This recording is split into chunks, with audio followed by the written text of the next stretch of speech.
show for almost 3 years, and I could absolutely, I can't come up with something that I think is unique and about introducing myself and my show. So I'm going to make it my own. This is my own tag. So this is the way it's going to be for as long as I do the show, but I'm going to make it very simple. My name is Tom Russell.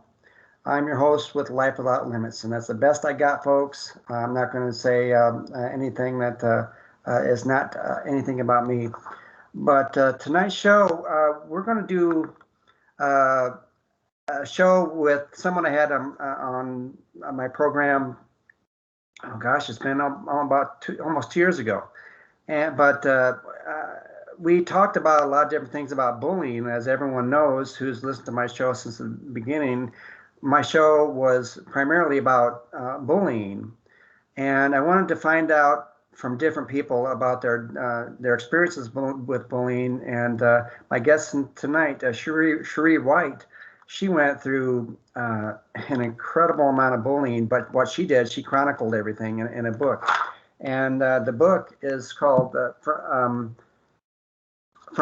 Victim to Victory. And it's an incredible book. And I've read it a couple times. So, but we're not going to really talk about that other than the fact that we're going to be going over some different things with Cherie about what she went through bullying. But she has become quite the expert in a lot of different things. And in fact, she sends me emails daily on her blog. And Cherie will tell me about this. And guess what? I haven't made a mistake with her first name at all since I first started talking to her tonight. So is that good, Cherie? Yes. Yay. Yay. Yeah, because the first show, it was like constant, Cherie. You never corrected me until the very end. So I'm really happy I did that. So anyway, we're going to get started with the show. And Cherie, I want to go over a little bit briefly about what you went through with your life about being bullied in high school. And you wrote a book about being bullied and on your blog. How has that changed your life? It's changed my life in a lot of ways, Tom. It allowed me to get everything I needed to say and wanted to say out. And I think it unloaded a lot of baggage, and I feel much better now that it's out, now that I got a chance to speak about my experiences. Because in the past, when all of this was happening, I would try to speak out and I would get shouted down and silenced, threatened. They would do anything to shut me up. But the thing about writing is, with writing is so therapeutic, and it's powerful because, number one, when you're writing down your experiences, there's nobody to shout you down. There's nobody to yell at you, curse at you. There's nobody around to shut you up. So you can say pretty much anything you want, and you can finally speak your truth. And writing my book was not only about me speaking my truth, but it was also about reaching out to bullied targets of today and helping them and letting them know that they're not alone, and giving them the tools needed to better counter the bullies' attacks. And I find it very fascinating, though, when you wrote about your experiences. Obviously, you didn't call these people out by name. You had to be fictional about it. But those experiences there, people turned it around and says that never happened. So how did you end up dealing with that? Okay, repeat that. How did you end up dealing with those people that you were talking about them in the book, but it's like they have amnesia that like that stuff never happened? How'd you deal with that? Honestly, I deal with it quite well because it's to be expected. Understand that bullying is abuse. Mm-hmm. It's abuse. I mean, and like any other abuser, whether it's a domestic abuser or a child abuser or a sexual abuser, you have to expect them to deny what they did. Nobody, they're not going to admit that what they're wrongdoing. It's just not going to happen. In very few cases does that ever happen. So you have to expect it. And when and I expected it, so it wasn't as disappointing. It wasn't disappointing at all, because I'd already expected that they would deny their abuse, their bullying. And I expected that they would even lash out at me. I would get some backlash, and I did. But, it's to be expected. Now, this has gone over several years, obviously, but you wrote in one of your blogs about bullying, and you said the title of the blog was "Will We Ever Stop Bullying?" And obviously, you give me your take on that. Well, I think I hear a lot of people say that they want to annihilate bullying, and that's impossible. I understand that we live in a fallen world, and as long as we live in a fallen world, and as long as there is a devil and a Satan, we will never stop it completely. We might bring down the statistics, but we won't stop it completely, because bullying is a dark side of human psychology. So it'll never be stopped completely. But I think the key is how we handle it ourselves about not being bullied. Right. It's not only about holding bullies accountable. Too many people want to hold bullies accountable, and that's not a bad thing. I'm not saying that that's a bad thing, but because bullies should be held accountable. But we also want to teach targets the confidence they need to defend themselves. Now, speaking of targets, why do bullies try to discourage their targets from pursuing their goals? Well, bullies are very jealous people. And when a target is working hard on their goal, it scares the bully, because the bully is afraid that the target might actually succeed. And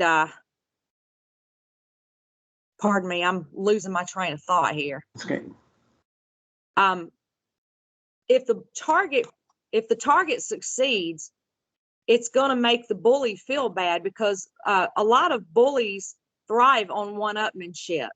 Mm-hmm. Right. And they thrive on a sense of superiority. And if the target succeeds, then it's going to undermine the bully's superiority. Now, tell me the 5 reasons why self-doubt is a trap. Okay, 5. I can give you. Hold on a minute, because I'm kind of jumping around here on my notes. That's okay. Sometimes I get a little. I kind of go blank. Yeah. And let's see. And repeat that. Why don't we get back to that one if you come through in your notes about this? You also wrote about thinking about why is silence golden? Well, before I go into that, let me tell you that what I mean by silence, I don't mean stay silent about the bullying. If you're being bullied and abused, you absolutely shouldn't be silent about it. You should call it out, and you should speak out about it. The silence that I'm referring to is the silence of being able to step back and observe people and their behavior. Most bullies are loud and obnoxious. And because they're loud and obnoxious, they miss a lot of things. So if you're a target of bullying, the best thing to do is to step back, be quiet, and basically stop, look, and listen. You watch people without looking like you're watching them, and you watch people covertly by watching them using your peripheral vision. You You definitely don't want to look directly at a bully, but you can use your peripheral vision, and you can kind of stand back and watch their body language, their the way they carry themselves. And when you do that, you can pretty much tell who the troublemakers are. Okay, so you're doing this. Obviously, the bully is not directing their angst towards you at the time when you're doing this. But what happens if? Basically, it's when you go into a new school, yeah, or a new workplace and you don't know anybody there. The best way to pick out the troublemakers is just to stay mum and to watch, just observe. And so what happens after that then if you end up getting involved with that person who's the bully? I mean, how can you use that silence? How can you use that silence and you're able to collect all this information about this bully? How can you use that as a tool to help you deal with that? Well, usually silence speaks louder than anything. And if you don't give a bully a response, and I'm not saying that this works all the time, but sometimes if you don't give the bully a response, he usually goes away and leaves you alone. But the thing about that is you have to do it early. You have to do it right when the bullying starts. Mm-hmm. Because if they get into too much of a habit if they get into a habit and too comfortable with mistreating you, that's not going to do a bit of good. It's just going to make them think that you're scared or that you're being defiant. So what does the world look like through the eyes of a target? The world is a very terrifying place. Everything becomes threatening. And basically the target lives in defense mode and is constantly waiting for the other shoe to drop. And that's just no way to live. Is that how you went through your situation in school? Yes, absolutely. I was in a snake pit. I felt like I was in a snake pit. So I would imagine that going to school, I remember reading in your book, it was just like you're waiting for other shoe to drop. You know, it wasn't just one person, because it was more of like a gang bullying, because if it wasn't one person, another person would jump right in. Right. It was mobbing. It's exactly what it was mobbing. I was basically mobbed by the entire school. Yeah. Speaking of mobbing, you said what the question that you had. You know, what are the far-reaching consequences of school bullying and mobbing? What are the consequences of that? Well, it really does a real number on the target's psyche, and even after they get out of school, you know, it stays with you.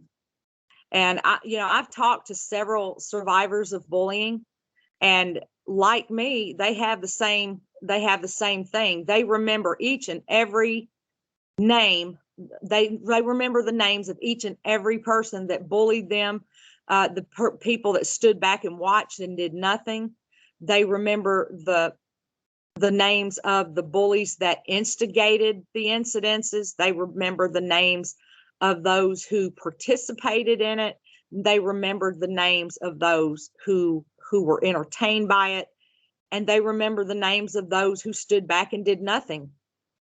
Well, then what? I mean, you can remember the names, but you know, this happened with my wife. Somebody came up to her, recognized her, and said she wanted to apologize for being a bully when she was in school, and she wanted to get some redemption from asking for forgiveness.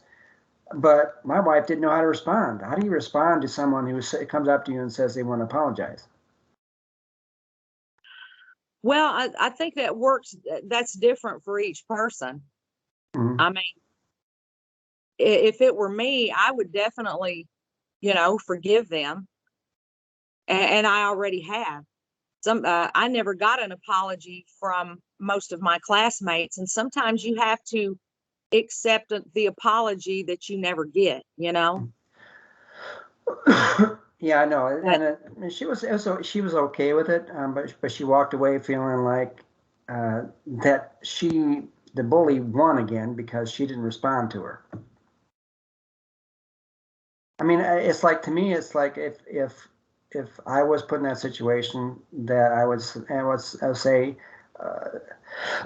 said, do you realize that it took you this long to tell me about this?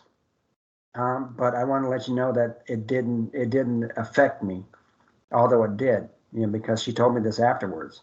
So with you, if somebody came up to you and apologized to you, or you wanted to confront someone who bullied you relentlessly, how would you go out to talk to that person? honestly, I wouldn't, because I mean, what's the point? I mean, I said what I needed to say in my book, so I don't need to confront any of them. You know, I just, honestly, I wouldn't give it a day. You know, you know, if they're still raw about a lot of things, especially me writing this book, it's best for them to just stay away from me and me stay away from them, and everybody's happy. I think another thing that we're kind of bouncing around, folks, but uh, the things I'm going to bring up and the questions I'm going to ask with Cherie is things she wrote on her blogs and the emails that she sent me, and I found this one interesting about. Can you talk to me about the signs you're being conditioned and how to recognize it? Well, you're one of the signs is you're afraid to say no, or you feel guilty about saying no. And anytime you feel guilty about saying no to something that you don't like, it usually means that you're being conditioned. Another thing is you feel selfish or mean for standing up for yourself. That's a sign that you have been conditioned. Uh, Another thing is that basically you just feel off kilter. You feel like you can't do anything right. And so, you know, that's another thing. That's another sign of being conditioned. So how do you end up trying to work around that then? What I had to do is escape from the environment.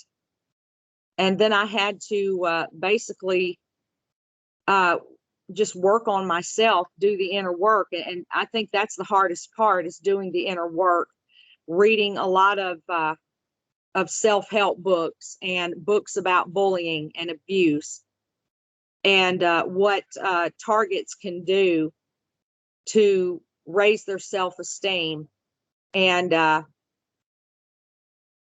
work up the courage to say no, and to care for themselves, because self-care is so important. When you're being bullied, you have to do self-care. You can't just let them walk all over you, because if you do, they're going to keep doing it. And not only are they going to keep doing it, they're going to escalate it. Now, when you say no, what do you mean? No to what? Uh, Basically, if a bully tells you to do something, tell them, do something like do my math homework, or, you know, something to that effect. Don't be afraid to tell them no. If the bully asks you for your lunch, tell them no. If the bully tells you to do anything, tell them no. Sometimes it's easier said than done, particularly when you don't have that support system. Uh, Particularly if you don't have a friend who doesn't know how to react to it either. That's right. That's Now, right. now, what are the reasons most targets are afraid to set boundaries? Well, a lot. There's more than one. A lot of targets have been bullied so long that they have been brainwashed into thinking that they somehow deserve the bullying, that they did something to rub the bully the wrong way, and that they're at fault for the bullying. And And that couldn't be further from the truth.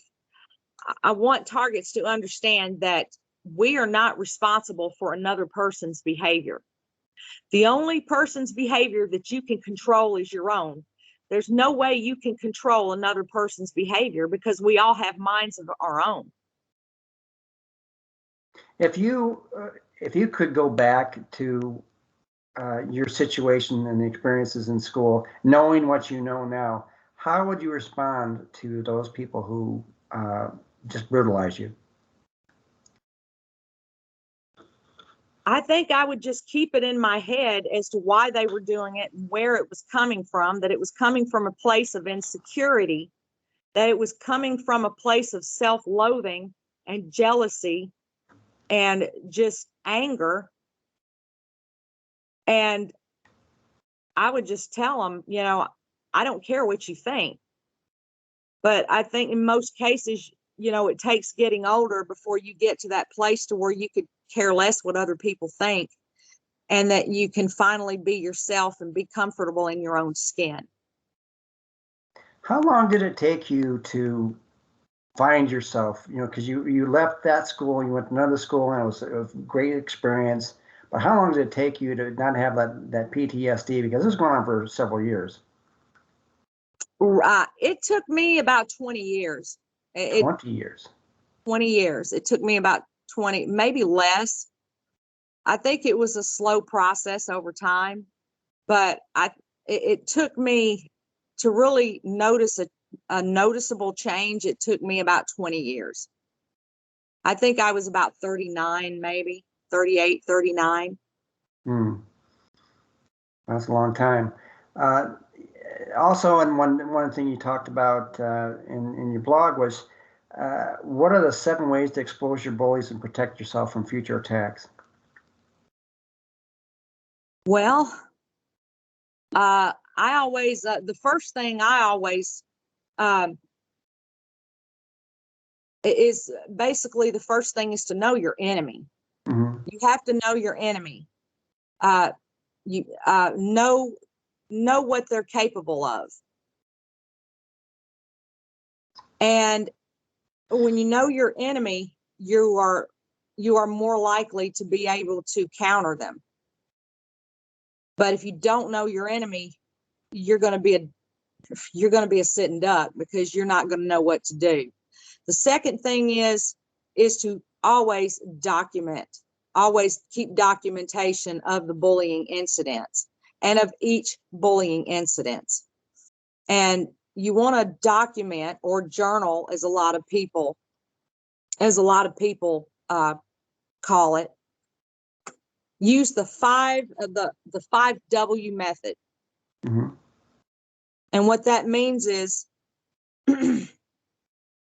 document what happened in detail, document who was involved, i.e., who the bullies were, full names. Also, write down the names of any bystanders and witnesses, and any teachers, principals, managers, or supervisors present at the time of the bullying incident. Also, document the exact date and time. It's the who, why, it's the what, who, why, what, who, when, why, and where. Document where it happened, in the bathroom, in the parking lot, the hallway, and document why it happened. Was it retaliation for reporting the bullying? And sometimes you have to add how it happened. But the thing is how do you, you've documented everything, then what do you do with it? Do you go to the supervisor or? You save it. I would recommend making copies of it. I would make at least 3 copies of it, and then keep each in a separate place just in case, somebody, the wrong person finds a copy. You know what I'm saying? Well, that kind of happened to you, didn't they? They stole your journal, didn't they? Right. But the good thing is I had a backup at home. Yeah. So I didn't lose anything. But I remember when they found my journal, you could see it in their eyes. They were scared. Mhm. They thought they were fixing to get sued, because documentation of bullying is admissible in court. What it does is it establishes a pattern. So And again, yeah. So go ahead. no, well, I'm just saying, yeah, I was going back to the original question I had. You know, you documented, you said to hold on to it, but then at some point you have to turn it into somebody, right? Who would you turn it into? Well, if you document it in case the bullies hurt you bad enough to send you to the hospital or worse. And if that happens, you can always get a lawyer. And you can have all that evidence with you, and it's admissible in court.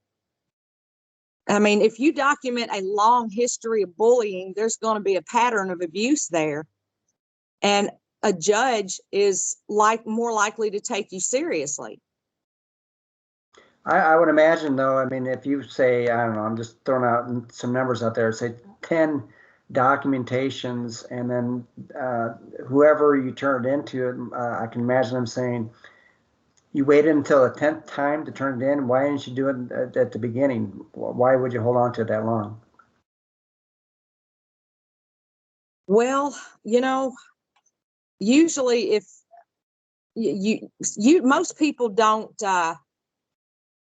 think to document when the bullying first starts. I didn't. Right. Yeah. Mine started in the 6th grade. I was advised to document it in the 8th grade. So by that time, it had already gotten pretty bad. So from the 8th grade until I left the school to go to another school, I pretty much documented, and I kept it hidden. Well, that works. Now, well, we've gone over that enough, I think. But I'm going over this question here. You've got a record, Yeah. Short answer, you've got a record of it. Yeah. Now, what are the 5 myths about bullying we need to be aware of? The myths are that targets are weak, and targets of bullying are not weak. A lot of them are very exceptional kids.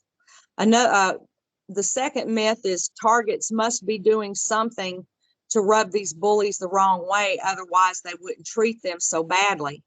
That's not true. It does not. You don't have to provoke a bully. A bully is a bully, and you don't have to provoke a bully. All you have to do is be available, and all they have to do is see some kind of a weakness in you, and you're a prime target. And do you want the other 3 myths are? That bullies are strong, bullies are powerful. Bullies are not strong. They're not powerful. Actually, they're very weak. It takes somebody with a weak character to bully somebody in order to feel good about themselves. And so when you are constantly being bullied and you constantly ripped on and all these things, what is it that if you don't define yourself, others will do it for you? What do you mean by that? What I meant was you have to know yourself. I mean, know yourself inside and out. You have to have a strong sense of self, because if you don't, it'll be easier for bullies to label you and basically turn you against yourself. How hard is that to do, though? I mean, I know it's pretty hard. It's hard. It is hard. Don't get me wrong, but with a strong sense of self and knowing who you are inside and out, it does make it a lot harder for bullies to brainwash you. Did you have a hard time doing that when you were going to school? I did. I did for quite a while. But I think it got so bad for me that it was either do or die. I had to dig down deep and find my worth. Otherwise, I mean, they were going to destroy me, if that makes sense. Yeah, what really bothers me about the whole situation, because as I recall, you obviously didn't hold this in, but the teachers and the principal and everyone else, they didn't support you, and that's what really bothered me about your whole situation. No, they didn't. And unfortunately, if a child is labeled bad, if a high school student is labeled bad, the teachers consider that person a lost cause. And so once a child has already been labeled, they're pretty much, people usually have their minds made up about them. So they're not likely to get support. And it's a sad thing. Now, you mentioned this before about addressing bullying in the early stages. What do you suggest to do, basically to nip in the bud? If you can recognize that someone is coming after you, how do you address that and not want to confront the bully, but you want to try to, in your case, you said no, you said say no all the time, but how do you stop that in early stages? Sometimes it's as simple as saying stop or knock it off and putting your hand up like a traffic cop. That's easy, but I don't know.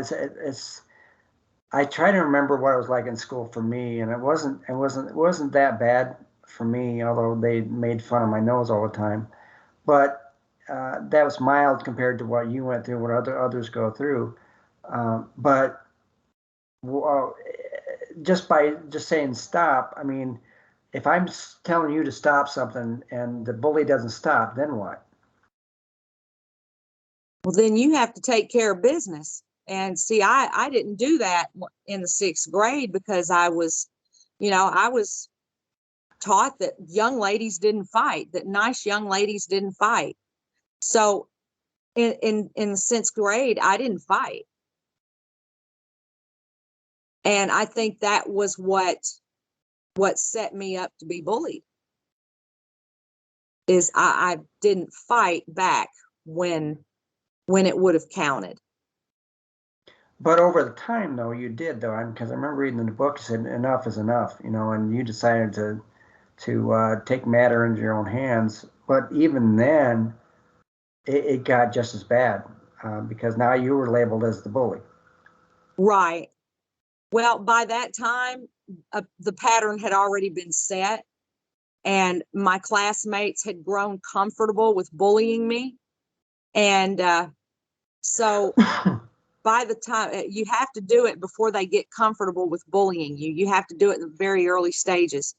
Because if you wait like I did, you wait a year like I did, they're going to be too comfortable with bullying you. And a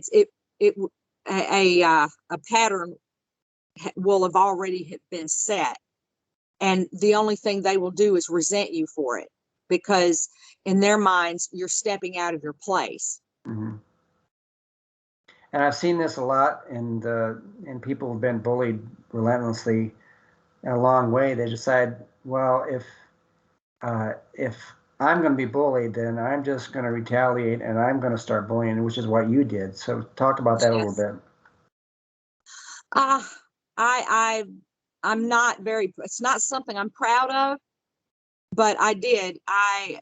In order to try and grab back some of my power that had been lost, I bullied people that were perceived to be even weaker than I was. And I hate that now. I really do. If I think back now, and I almost wished I had become allies with the other bullied kids instead of bullying them. I think I could have made a difference in their lives as well as mine. Did you ever, the people that you bullied, were you able to talk to them ever again?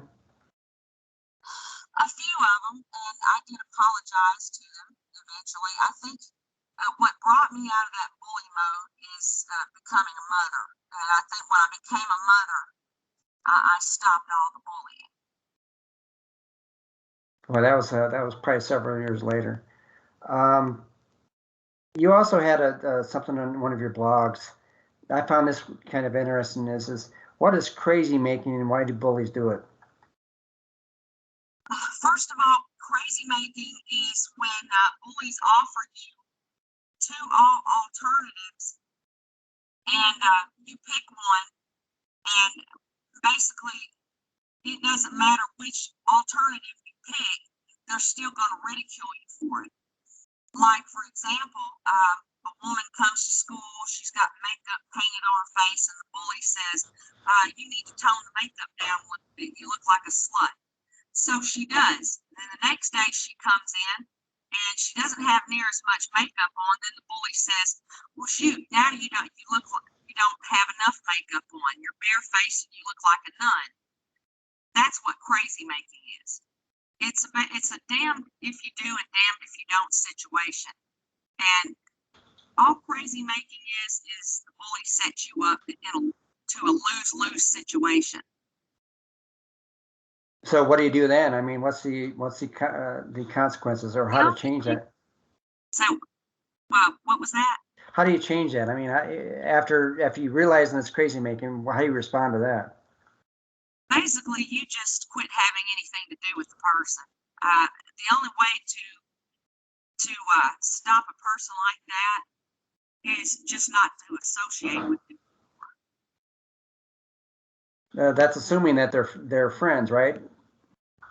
I mean, Right. Would a friend say that, or a bully say that? Either a frenemy would say that, or a bully would say that. Yeah. Speaking of that, when you have there's a fine line between insulting someone and jibing someone. How can you tell what the difference is? Well, jibing someone is basically all in good fun. I mean, the person is playing. Now, jibing someone doesn't involve bringing up something that the person is insecure about or that upsets the person. If you're jibing somebody and you see that you're upsetting the person, you immediately stop. But bullying is when you've upset the person and you keep on and keep on. Not only that, you don't poke at somebody's hot buttons, something that they are, they're insecure about, and you stay away from. So another one blog you wrote was what is the reality of bully privilege?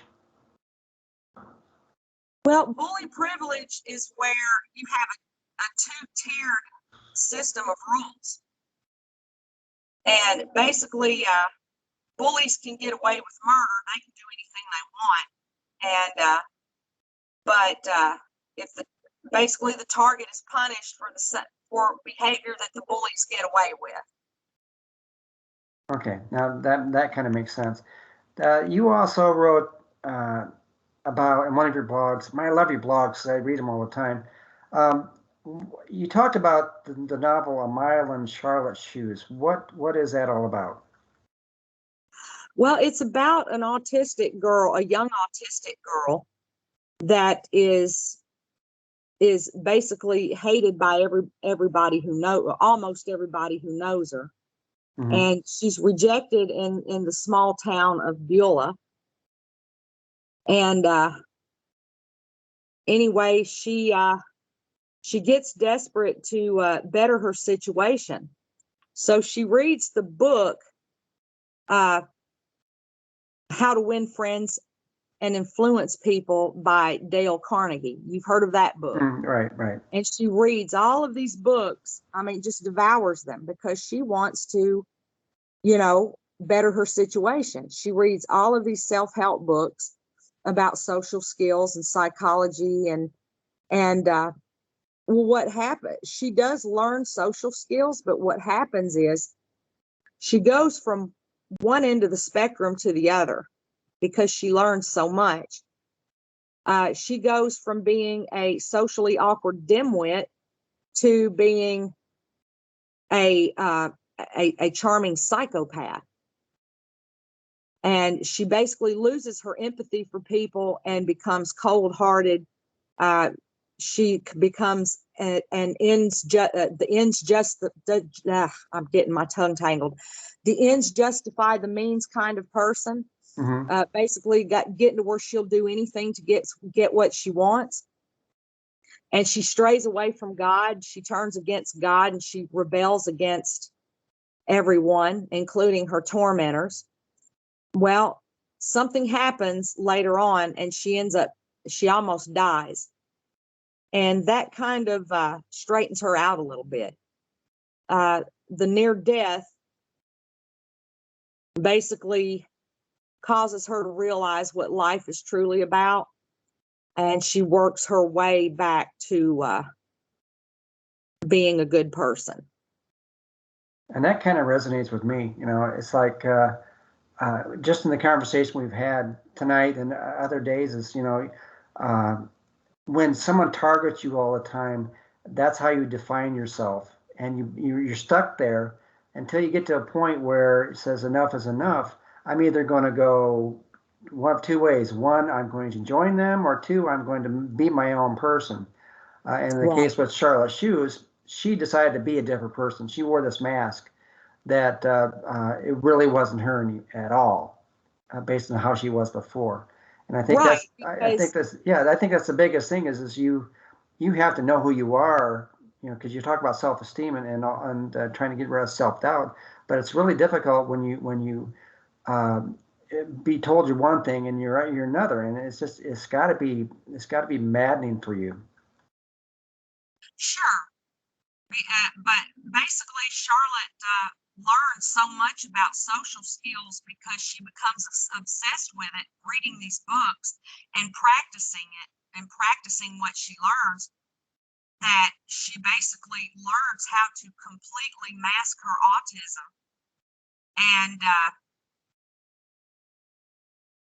blend in and become a typical.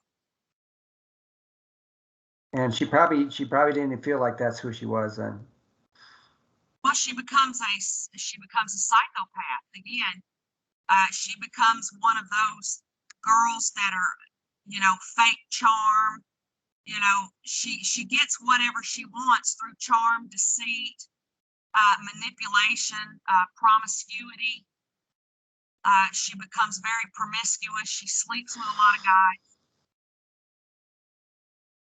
Now, when you read the book, did that kind of resonate with you, that you were relatable to her? Well, I'm writing the book now, but I have not finished it yet. Oh, this is your book? Yeah, this is my book. Oh, I didn't realize that. I thought someone else wrote the book. That is a really good book. No, I haven't finished it yet, but I plan on finishing it this year, and then I'm going to publish it. But it's called Lyle and Charlotte Shoes. Where'd you come up with that name? I don't know. I just I heard the term "walk a mile in so and so shoes" or "walk a mile in his shoes." Yeah. And I just put my character's name on it and said "a mile in Charlotte Shoes." I like that. I can't wait for it to come out. So the book that we were talking about before was called "From Victim to Victor," and that is it's a raw book. It is a raw book when you want to find out what it's like to go through years and years of being brutally bullied, and I was taken aback with how she documented everything, and it was so real and so authentic that I recommend anybody get that book if they're going through it, or they have family members going through it, or their kids are going through this. This is a book. Well, I don't know about the kids. Might want to read the young kids might want to read the book, but anyone who's gone through it, I highly recommend it. How can people reach out to you? They can reach out to me through my blog. It's Cherie White at www.cherieWhite.blog. Now, I want to give notice that I'm fixing to go self-hosted sometime in January. So I will definitely give out the new website. And, now, go ahead. They can also get in touch with me through my website, which is www.authorcheriewhite.com. And that'll take you to my website. And I think my blog is going to be easy to get to once it's self-hosted, because we're going to anchor it to my website. And how you spell the name is CHERIWHIT. CHERIEWHITE.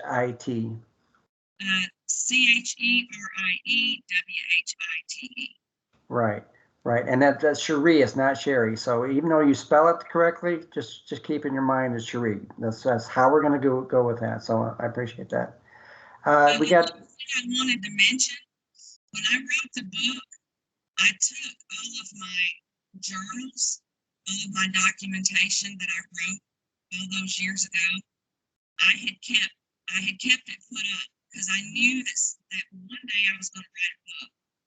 And when I got ready to write From Victim to Victor, I took out all of my old documentation from school, and I used it to write this book. How did you feel when you finally pulled it down? Because you probably hadn't read it a long time before that. How did it make you feel about yourself when you were reading it for this next time? I felt like I was transported back in time. I mean, the pages of the notebooks were they had browned a little. They had become orange. Yeah. And my handwriting isn't quite the same. Yeah. But it definitely brought back a lot of memories. I'm sure it did. Some memories that I had forgotten. All right, Cherie, we've got about 30 seconds to go. Is there anything else you'd like to add? I can't think of anything. I know we talked about quite a bit, and I appreciate. I'm so grateful that you're able to come back on my show. I think what you said, the advice you gave, was on point. So I appreciate you coming on my show, Cherie. I'm so glad to be here. So as I end all my shows, I'd like everyone to smile infectiously, laugh genuinely, love unconditionally, live courageously. I believe in all of you, and I hope you have a safe and happy new year. And don't get in any trouble, folks, because I know that it's going to be a wild year for next year. So have a great week, folks.